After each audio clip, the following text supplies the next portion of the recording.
دوستوں تفسیر قرآن کی سیریز میں اب ہم سورہ بقرہ کی آیت نمبر 57 پر آ گئے۔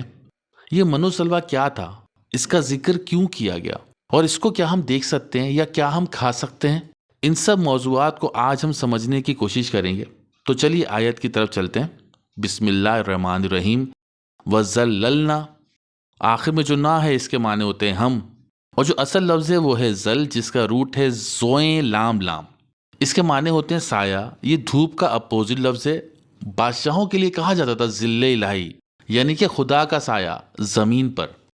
اور ہم عربی گرامر میں پڑھتے ہیں کہ جب روٹ کے بیچ کے حرف پر تشدید آ جائے اس سے وہ لفظ ٹرانزیٹیو بن جاتا ہے، یعنی کہ جو روٹ کی میننگ ہے اس کو کسی اور سے منسوب کیا جا رہا ہوتا ہے، کسی اور پر روٹ کی میننگ اثر انداز ہو رہی ہوتی ہے۔ اس کے ساتھ ساتھ تجدید کی وجہ سے معنوں میں شدت کا اضافہ بھی یا عنصر بھی پایا جاتا ہے۔ اگر بغیر تجدید کے ساتھ ہوتا، یعنی کہ انٹرانزیٹیو فارم میں ہوتا، زاللنا ہوتا، تو اس کے معنی ہوتے ہم سائے میں رہے، یا ہم سائے میں ہیں، یا سایہ ہم پر ہے۔ لیکن یہ ٹرانزیٹیو فارم میں ہے، یعنی کہ روٹ کے معنی یعنی سایہ کو کسی اور کی طرف منسوب کیا جا رہا ہے۔ تو زللنا سے مراد ہوگی ہم نے سایہ کیا۔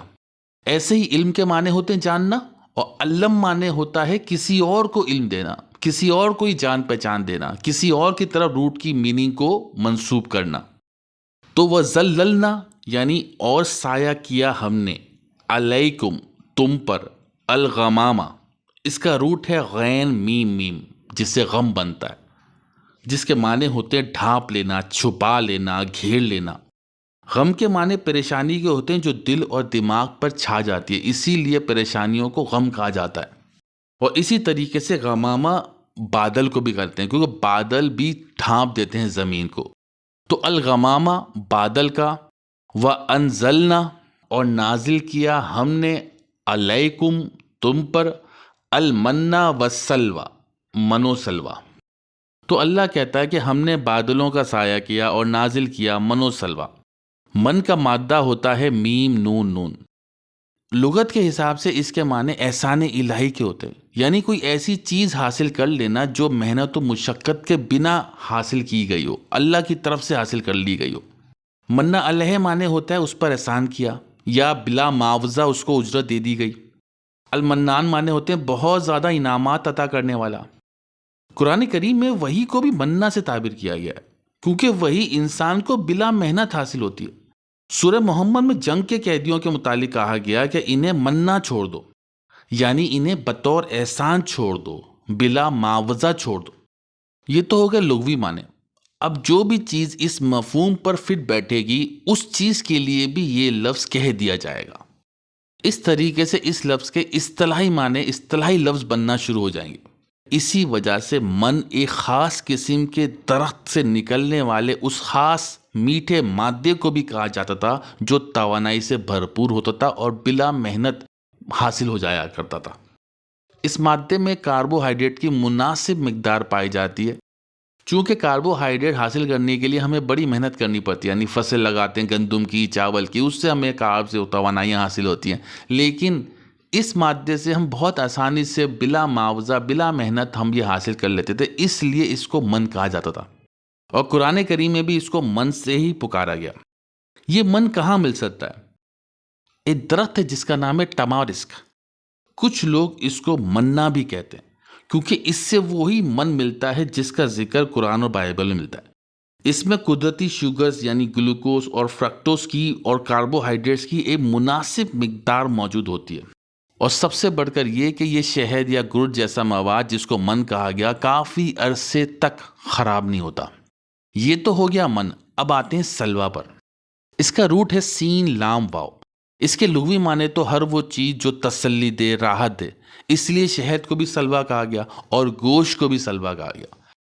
اس آیت میں شہد کے معنوں میں تو ہم اس کو استعمال نہیں کر سکتے کیونکہ اس کے لیے من کا لفظ موجود ہو گیا، اور اس لیے بھی کہ من کے ذریعے سے ہمیں کاربوہائیڈریٹ ملنا ہے، توانائی ملنا ہے۔ تو دوسرا لفظ جو گوشت کے مفہوم میں آتا ہے وہ زیادہ سپر فٹ بیٹھتا ہے، کیونکہ گوشت میں پروٹین ہو گیا۔ اس طریقے سے ایک بہت ہی بیلنس ڈائٹ ہو گئی، ایک سے مل رہا ہے کاربس، ایک سے مل رہا ہے پروٹین۔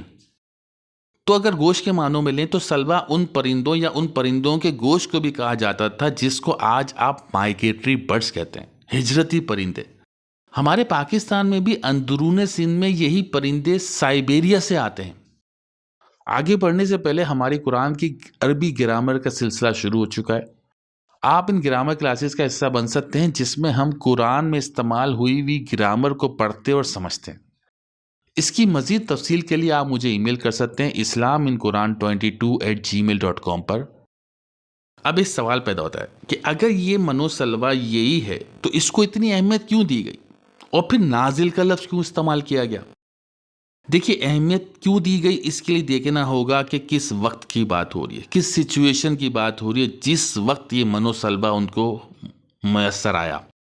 یہ وہ وقت ہے جب بنی اسرائیل قوم ہجرت کر کے سینا کی وادیوں میں آباد ہوئی۔ آپ سوچئے، اتنی بڑی آبادی کی ہجرت کوئی آسان کام نہیں۔ ایک ایسی جگہ جہاں نہ فصلیں ہوتی، نہ پہلے سے کوئی خاص آبادیاں تھیں، اسی وجہ سے وہاں مویشی بھی نہیں تھے۔ تو اس سینیریو میں جو قوم کو اگر وہاں سیٹل کرنا تھا تو سب سے بڑا پہلا مسئلہ یہ تھا کہ ان کی خوراک کا کیا ہوگا۔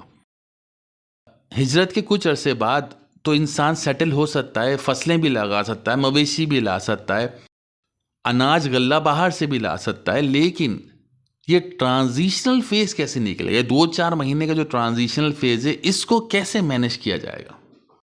تو اس ٹرانزیشنل وقت کے لیے کہا گیا کہ تمہیں منوسلوا دستیاب ہوگا، کیونکہ یہ پرندے بھی ایک وقت کے لیے ہی دستیاب ہوتے ہیں، یہ کوئی ہمیشہ کے لیے دستیاب نہیں ہوتے۔ اسی وجہ سے بادل کے سائے کا ذکر کیا گیا جو اشارہ کرتا ہے اس خاص ویدر کی طرف جو کہ مائگریٹری برڈز کی اٹریکشن اور ان کے ٹھکانے کا سبب بنتا ہے۔ دیکھیے، قرآن اشارے دیتا ہے اور ان بادلوں کے اشارے سے ہمیں یہ بھی چیز سمجھ میں آ جاتی ہے کہ وہ کون سا موسم تھا جس وقت بنی اسرائیل قوم نے ہجرت کی تھی، سمندر کو کراس کیا تھا۔ وہ تھا بادلوں کا وقت، تیز ہوائیں چلنے کا وقت۔ تو بنی اسرائیل قوم جو ہجرت کر کے ایک بالکل نئی جگہ آباد ہوئی تو ان کو سیٹل ہونے میں جو ٹرانزیشنل فیز ریکوائرڈ تھا، ایک وقت درکار تھا سیٹل ہونے کے لیے، اس وقت کے لیے اللہ تعالیٰ نے ان کے لیے منوسلوا کا اسباب پیدا کیا۔ اب رہ جاتی ہے بات انزلنا کی۔ اگر یہی منوسلوا ہے تو نازل کا لفظ کیوں استعمال کیا گیا، جس کے معنی ہوتے ہیں کسی چیز کو آسمان سے اتارنا، اوپر سے اتارنا؟ دیکھیے، وحی کے لیے قرآن میں نازل کا لفظ استعمال ہوا ہے کیونکہ وحی یا کتاب اللہ کی طرف سے ایک خاص بندے نبی پر نازل ہوتی ہے اور وہ نبی پھر انسانوں کو یہ کتاب دیتا ہے۔ لیکن اللہ تعالیٰ ہمیں یہ بھی بتاتا ہے کہ جانور جو بھی کام کر رہے ہیں یہ کام بھی ان کے اندر وحی کر کے اللہ نے رکھ دیا ہے۔ فرق اتنا ہے کہ جانوروں میں یہ وحی ان کی جبلت یا ان کی انسٹنکٹ میں محفوظ کر کے رکھ دی گئی ہے، اور انسانوں میں یہ وحی کتاب کی شکل میں انبیاء کرام کو عطا ہوتی تھی۔ یہ اس لیے کیونکہ جانور کو مجبور پیدا کیا گیا ہے اور انسان کو اختیار و ارادہ عطا کیا گیا۔ جانوروں کو وحی کرنے کے لیے اللہ نے قرآن میں ایک مثال بتا دی کہ شہد کی مکھی جو بھی کر رہی ہے یہ تیرے رب کی طرف سے عطا کردہ وحی کی وجہ سے یہ کر رہی ہے۔ یعنی کہ تمام جانوروں کے اندر اللہ نے وحی کر کے رکھی ہوئی ہے۔ شہد کی مکھی اس وحی کی بدولت شہد بناتی ہے، اسی طریقے سے مائگریٹری برڈز کے اندر بھی وحی کر کے محفوظ کر کے رکھی ہوئی ہوگی جس کی وجہ سے وہ ہزاروں میل کا سفر کرتے ہوئے یہاں پر آتے ہیں۔ یہ اس لیے کہ ایسے علاقوں میں بھی ان پرندوں کی بدولت گوشت کی دستیابی ہو جائے۔ تو چونکہ ان کو یہ انسٹرکشنز وحی کی بدولت اللہ سے ملی ہیں، اسی لیے یہاں انزلنا کا لفظ استعمال ہوا۔ اگر آپ ان پرندوں کے ڈسٹینس کو جو یہ کور کرتے ہیں اس کو آپ اینالائز کریں تو آپ لامحالہ کہیں گے یہ روبوٹ کی طرح کسی آرڈر کو فالو کیے جا رہے ہیں۔ آگے اللہ کہتا ہے کلو، کھاؤ، من طیبات، طیب کا روٹ ہوتا ہے توئیں یہ بے، جس کے معنی ہوتے ہیں فائدہ مند، صحت مند، پاکیزہ۔ کھانے پینے کی بات ہو رہی تو فائدہ مند اور صحت مند کا لفظ زیادہ موضوع ہے، اور یہ پر تجدید ہے اور یہ ٹرانزیٹیو فارم میں آ گیا۔